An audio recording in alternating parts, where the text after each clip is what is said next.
Hello and welcome to ITV News Meridian. Tonight's headlines in the southeast this Monday evening. Serial killer Peter Tobin, a suspect in numerous unsolved murders, takes his secrets to the grave. Grieving parents from Eastbourne say they'll now never know if he killed their daughter. Jessie was singing in a choir in a church, and Tobin, I believe, had been a caretaker in the church. So she would have not known him, she would have seen him. Fire destroys a 1,000-year-old pub near Maidstone, the medieval drinking hole that was used by pilgrims heading to Canterbury. Also this evening, the cost of living crisis is predicted to make more people homeless. We meet Jackie from Dover, who had to sleep on the streets after losing her job. And at 90 years young, veteran footballer Bob Temple proves you're never too old to play the beautiful game. Good evening. The parents of a 22-year-old student murdered more than 30 years ago said today they will never know if serial killer Peter Tobin was the one who killed her. Tobin died in prison, taking his secrets to his grave as the prime suspect in a number of unsolved murders in the southeast. Justice caught up with him when the bodies of two of his victims were found at his former home in Margate. His death means the parents of Eastbourne murder victim Jessie Earle will now never know if Tobin was their daughter's killer. With our story, here's Sarah Saunders.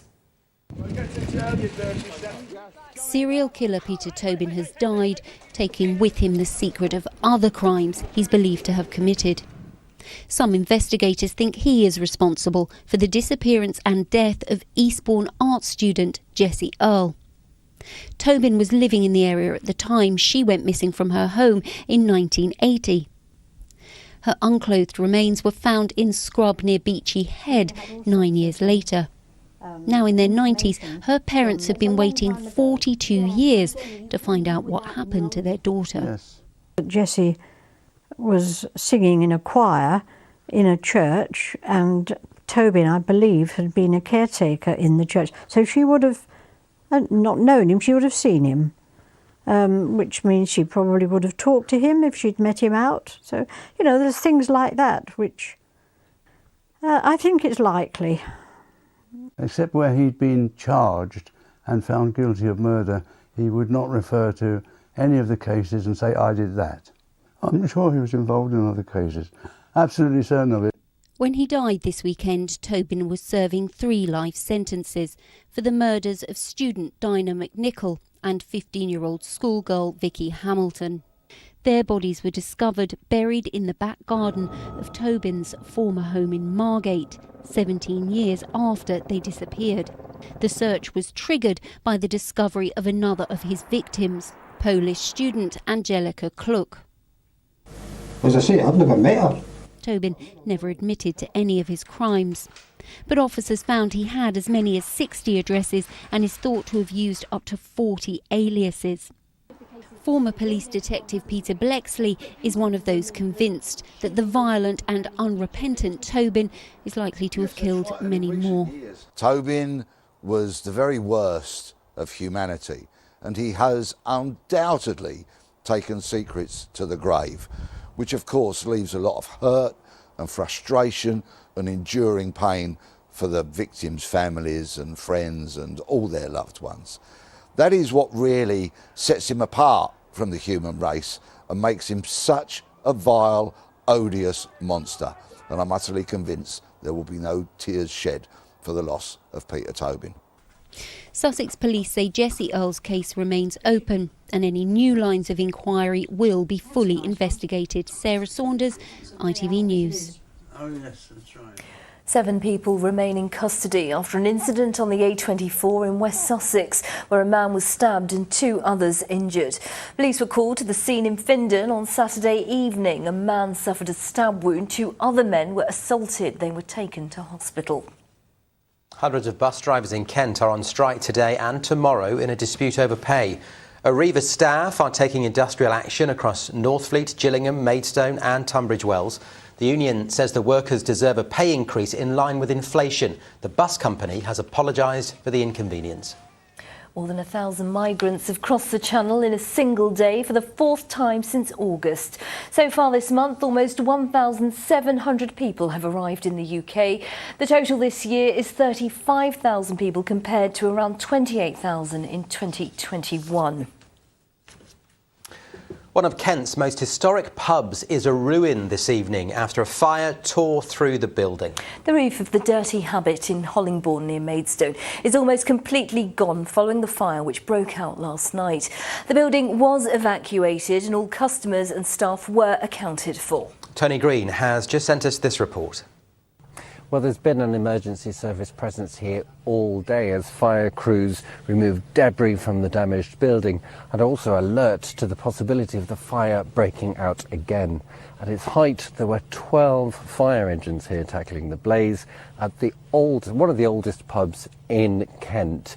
It's got a 17th century frontage, but the owners of the Dirty Habit in Hollingbourne say they can trace the pub's history back for the best part of 1,000 years. It's certainly been a big part of village life, but a part that went up in flames last night, as witnessed by one of the neighbours in the village who witnessed the drama unfold from her house just across the street. The actual bottom was clear to start with, and within about 15 minutes there was flames coming through the bottom of the pub, and it started to take hold quite quickly. But it was quite scary, I must admit. You know, wasn't too sure if it was going to spread into Malt House. And this is a big part of this village as well. It is, yeah. It's quite an old pub. I mean, it was the Pilgrim's Rest in the early 70s. Then it became the King's Head. Very popular pub, obviously because of all the heritage and history with it. Yeah, it's very sad to see, really. Well, of course, with such an old building, that means that when a fire does take hold, it can spread very quickly. And those were the problems faced by Kent Fire and Rescue earlier when they spoke about the ongoing operation here. It is a very old building and it's an historic building which is tragic for the community, and it can be quite challenging in terms of hidden voids and knowing where that fire spread has gone. So it's a challenge, but it's a challenge we're obviously up to. Any indication of where it began or how it began? No, at this time the cause of the fire is obviously still under investigation. So the owners of the Dirty Habit Elite Pubs have issued a statement thanking Kent Fire and Rescue for their swift response. It's only a very small pub chain and they say every one of their pubs is special to them, but particularly this one because of its history. And they vowed that they will rebuild and they will reopen. But when you look at the scale of the damage and the amount of the roof that's disappeared from this historic building, it's hard to work out when that will happen and how long it will take, especially when the investigation into the cause of the fire is still ongoing. Tony Green, ITV News, Hollingbourne. Visitors in Brighton are rallying round tonight to raise money to fund the search for a Gravesend man who went missing in Bali 10 days ago. Graham Smith disappeared on a snorkelling trip during a holiday with his long-term partner following his retirement. Well, now friends and colleagues of his son Adam, who lives in Brighton, are supporting the family any way they can. Charlotte Wilkins reports. Scouring the ocean for any signs of life, from the air and from the water. The family of Graham Smith have used any means necessary to keep the search going, raising over £20,000 so far to fund helicopters and speedboats to find him. The official search ended on Friday, sort of with the Indonesian government. There was 6 teams involved. So they already gave us a 3-day extension from their legal 7-day search. But since then, we've kind of been stuck by ourselves, which is why we've done the whole fundraising thing, because there isn't some magical A-team that comes out, even though you always think these films, there is, but there really isn't. Every day gets, harder and harder because it's, where are you? So still positive, but every day gets a little bit worse. The 67-year-old was enjoying a snorkelling trip here at the Blue Lagoon area of Padang Bai on the eastern coast of Bali when he slipped away from view. His long-term partner Diane alerted the authorities and his 6 children, many of whom immediately made the trip to the Indonesian island to join the search. 7,000 miles away from Bali, friends and colleagues of Graham's son Adam are holding a fundraiser tonight to support the family in any way they can. It's been amazing to see so many people just donate, show their love and support, and it's really inspiring, really. Local businesses have been donating raffle prizes to help raise as much money as possible. Everyone just in the local community who knows about it has sort of tried to be as optimistic as possible, and if we can raise enough money and carry on the searches as long as we can, then hopefully we get a good conclusion. The family have remained positive throughout, hopeful that Graham, who they say is an active, adventurous and very capable man, is somewhere using his skills to survive. To me, the option's still there to be out there on an island or on a bit of shore or somewhere, that's what we're all hoping. So the odds are just as likely there as he was getting washed out in the first place. Charlotte Wilkins, ITV News, Brighton. You're watching ITV News here in the Meridian region. Thank you for watching us. Coming up, we're going to have the sport, and it's all change at Crawley Town, who hope a new manager can lift them off the bottom of the table. Well, we're very much in the midst of autumn. The signs are all around, and I'll be back later with some of your pictures and, of course, the full forecast.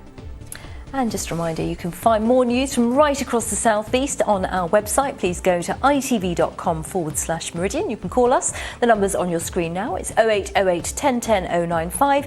And remember, you can follow us. That's on Facebook, on Twitter and on Instagram.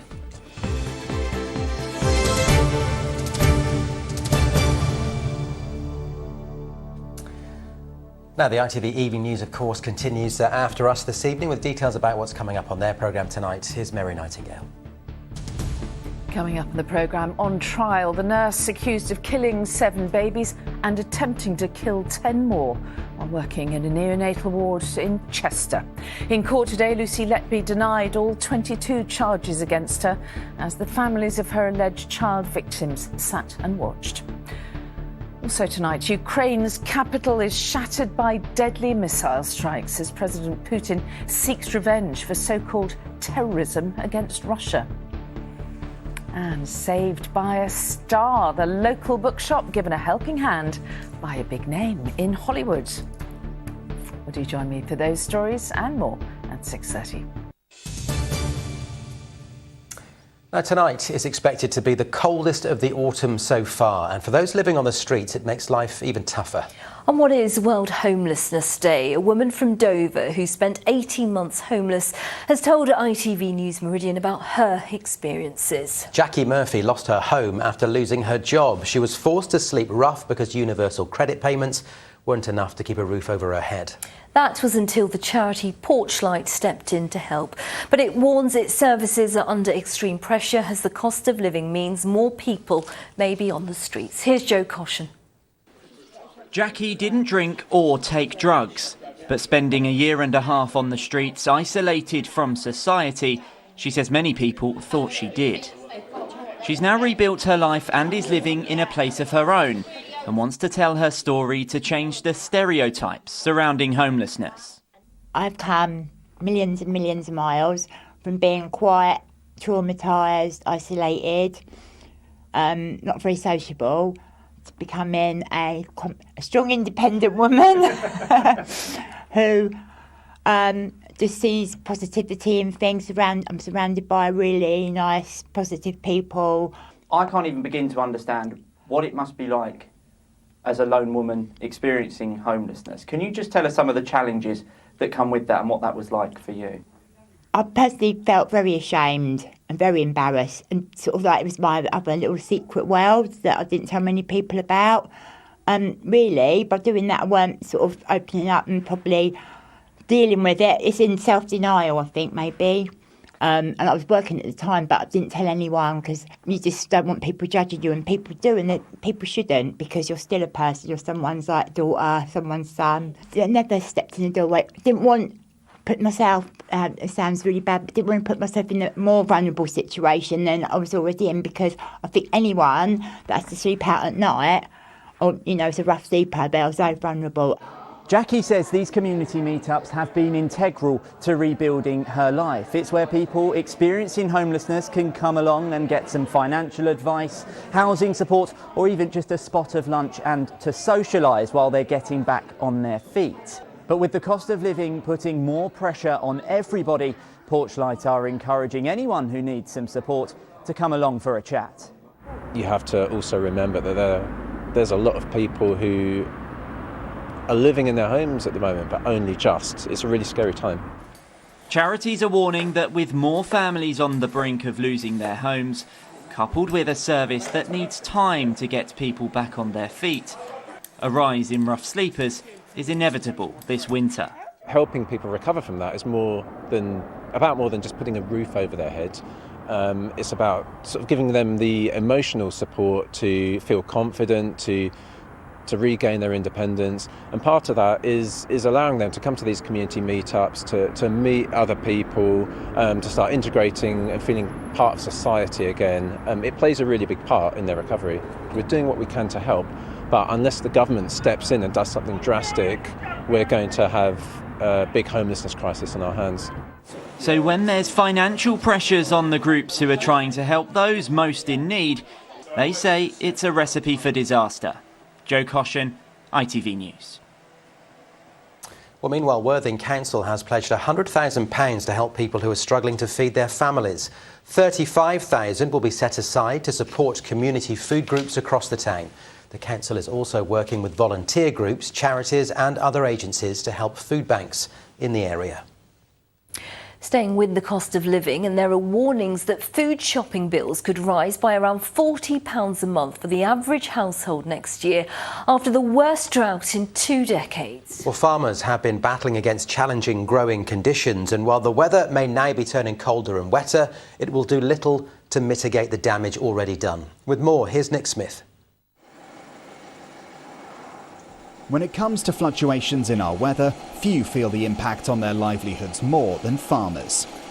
Claire Eckley grows crops on her land near Staplehurst in Kent, and unprecedented dry conditions over the summer have really impacted on what those like her are planting.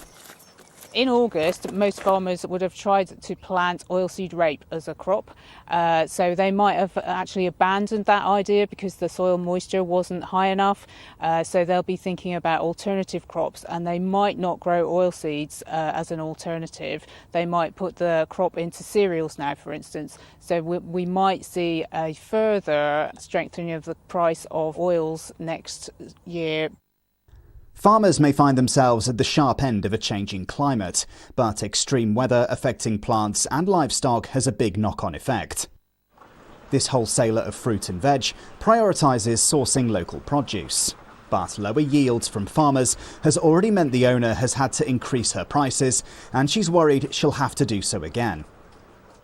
Definitely seen a difference this year because I think the high temperature was so high, especially with things like runner beans. It's been like a split season. Like we had one crop, and then the sun came out. It got really hot, and it was really difficult to source any runner beans. I think the seasons are going to be strange.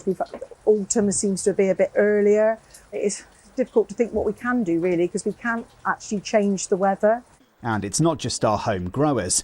Drought has also impacted other areas of Europe and further afield, meaning some imported food is also in short supply, pushing up prices along the supply chain.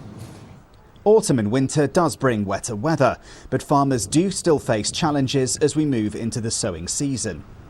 Ben Raskin from the Soil Association tells me that long dry spells this year has meant the ground beneath us hasn't benefited from much water flowing through it, spreading vital nutrients in the earth. It is great to be having a bit of rain. It probably isn't enough yet. We need to replenish reservoirs, so if we don't get enough over winter to refill reservoirs, there will be growers in trouble next year. But the other problem is when you have a really dry year, the surface of the soil gets quite dry, you don't get very good growth, so it makes it more vulnerable in the winter. So again, that risk of damage and loss of soil over winter after a dry summer is there. The Centre for Economics and Business Research believes this could all add an extra £37 a month to the average household shopping bill.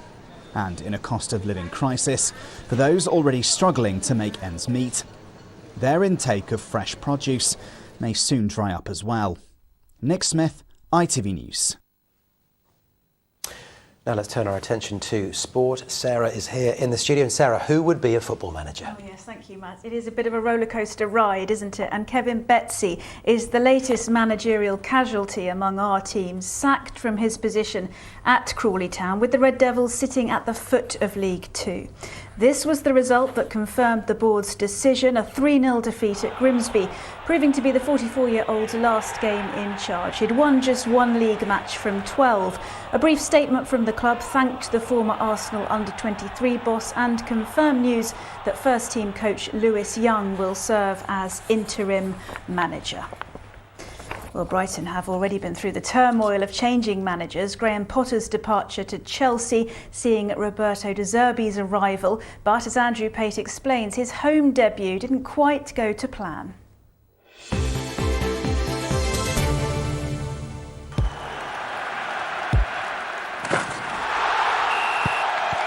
Zero Accounting Software sponsors ITV Regional Sports Report.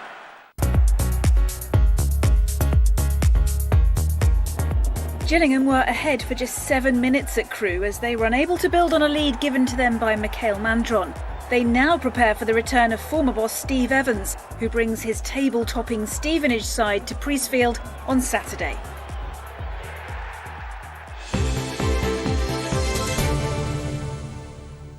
And some sad news today from Brighton and Hove Albion. Enoch Mwepu has been forced to retire from football because of an hereditary heart condition. The Seagulls say the 24-year-old would be at an extremely high risk of suffering a potentially fatal cardiac event if he continued playing. And finally, England take on the Czech Republic tomorrow night at Brighton's Community Stadium. Fresh from their 2-1 victory over world champions USA on Friday night. That was a sellout with a big crowd expected in Sussex tomorrow. And that game is live here on ITV. A warm-up game for the World Cup in 10 months' time in Australia and New Zealand. England bidding to win that competition for the first time. Since those Euros, momentum has just kept building and building, hasn't it? Hey, everyone could do it, of course. Sarah, thank you. But if that's all a bit too frenetic, don't worry, because this might suit you better. Walking football is a great way for players to enjoy the game at a slightly less frantic pace. And one player from Canterbury has been showing how age is no barrier to taking part. With the story now, here's Abigail Bracken. Bob Temple showing how to confuse an opposition that's often half his age. Bob's been able to keep playing football thanks to the walking version of the game, practising his footwork when he's just celebrated his 90th birthday. Football was out as regards me and my age, but for walking football, it's delightful. People can play up to a very long age, very much so. I'm only 90. Bob was once a professional footballer with a brief spell at Bristol Rovers before serving in the Korean War, afterwards playing for Alton Town and teams around the world. Virtually every day of my life I've done something in football, from refereeing, playing, training, so I just love football. Bob now plays mixed walking football sessions every week for the Canterbury Eagles. The slower pace and reduced contact means players of all ages and abilities can join in safely. It's pretty safe for people of a certain age. It's safe for people who are coming back from injury, and it's just nice to do it. You know, we've got a mixed team here. It would be difficult for women to play running football with men. It is difficult because it is too physically. It's difficult. So the walking football is quite a nice leveller, really. I've had 2 bad injuries, so I'm quite wary. You're not supposed to tackle here, so it makes it a lot safer game. And like Bob, you can keep playing till you're very old. When I'm feeling a bit grumpy or a bit achy, Bob's here. Bob's 90. I didn't believe it when I saw it, and when you see it, you look forward to seeing him, and he just makes everyone feel better. And he's good. He's really good. And at the age of 90, Bob's still the one to watch. Abigail Bracken, ITV News, Canterbury. Bob's a great advert for walking football. Yeah. You should sign up. Looks a bit quick for me, if I'm honest with you. Right, let's talk about the weather. Pip is here now. On Friday, Pip, you were asking people to send their photos of the full moon over the weekend. Did they come up trumps? They absolutely did, as they always do. Yes, of course, over this last weekend we saw October's full moon, and it was perfect conditions for viewing it. Lovely clear skies. Let's take a look at a couple of the pictures that dropped into the weather inbox. So this first one comes from Harry Hedge. The moon glowing beautifully there, and just up above it you can just see that other little speck. That's Jupiter, still very visible in the sky at the moment. Another gloriously orange-hued picture of the moon there, courtesy of Peter Norman, rising up over the beach huts at Hastings. And of course, each full moon gets a name. The October full moon is known as the hunter's moon, because that's the time when the hunter-gatherers would have been out stocking up ready for the colder months ahead. And Pip, talking about colder months ahead, it's getting cold. It is, yeah, it's getting chilly, as we saw earlier. Some really cold nights to come, feeling very autumnal. All the autumnal signs are now out there. Of course, Keats wrote about mists and mellow fruitfulness. Let's take a look at a bit of that. So this mist comes from Sharon Laithwaite, hanging low in the valleys there. Of course, the longer, chillier nights, absolutely prime conditions at this time of year. The fruitfulness coming in from Merrin Woodland, acorns ripening in the autumnal sunshine, and it wouldn't be autumn without a bit of colour, would it? Some lovely foliage there, a real rainbow of it, courtesy of Ashley Fuggle, and that was taken in Hawkinge. We were just saying you can smell autumn in the air. You can, it's woody, it's damp, it's glorious, my favourite time of year. Lovely. OK, let's get your full forecast now. Here's Pip.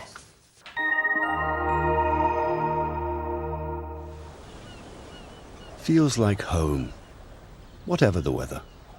Valent Boilers and Heat Pumps sponsors ITV Meridian Weather.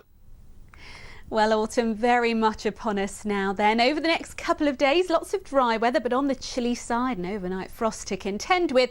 Thereafter, as we head towards the end of the week, something a lot more unsettled, wet and windy at times. And this is why high pressure currently in charge, but as we head through Thursday and beyond, low pressure takes over, fronts come our way, and you'll notice the pressure lines pretty tightly packed together, indicating a return to something quite a bit windier. Out there at the moment, though, all looking fairly quiet. Lots of dry weather overnight, largely clear skies overhead. And underneath those clear skies, temperatures will take a bit of a tumble. Some rural spots getting close to or even just below freezing. That giving rise to a fairly widespread frost and the potential too for a few mist and fog patches. But any mist, fog and frost will soon disperse tomorrow morning, and thereafter it's set to be another glorious autumnal day, dry and fine, little in the way of clouds to spoil the sunshine, but it will feel fairly fresh. Highs tomorrow just 14 or 15 Celsius for most. Thankfully, the winds will be light. These are the high tide times for tomorrow then. For Sheerness there, 7 minutes past 2 in the morning and 2:15 in the afternoon. So still a couple of dry, fine, if somewhat chilly days and nights to come, but thereafter turning more unsettled, wet and windy weather makes a return once more. Valent sponsors ITV Meridian Weather.